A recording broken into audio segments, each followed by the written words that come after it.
नमस्कार.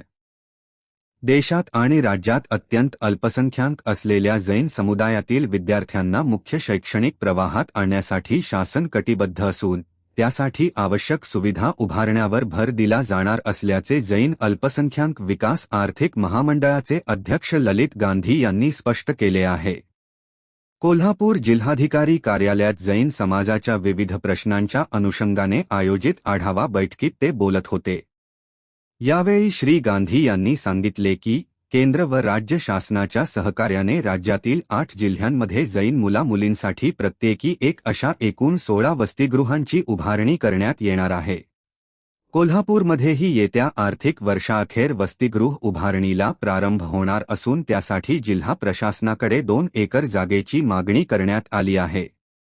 या माध्यमातून जैन समाजातील विद्यार्थ्यांना गुणवत्तापूर्ण शिक्षणाच्या मुख्य प्रवाहात आणण्यास मोठी मदत होईल, असा विश्वास त्यांनी व्यक्त केला. जिल्ह्यातील जैन तीर्थक्षेत्रांच्या विकासासाठी शासन सकारात्मक असून समाजाच्या पायाभूत सुविधांसाठी उपलब्ध निधीचा प्राधान्याने उपयोग केला जाईल. जैन अल्पसंख्याक समाजाच्या विकासासाठी निधीची कोणतीही कमतरता भासू दिली जाणार नाही, असेही त्यांनी नमूद केले.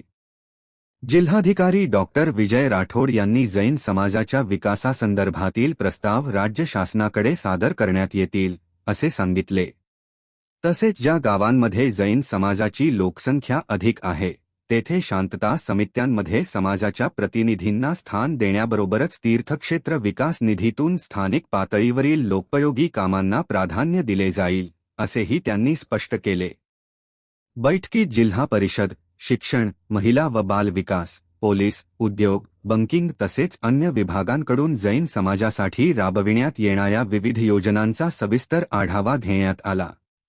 यावेळी समाजाच्या प्रतिनिधींनी विविध समस्या आणि सूचना प्रशासनासमोर मांडल्या.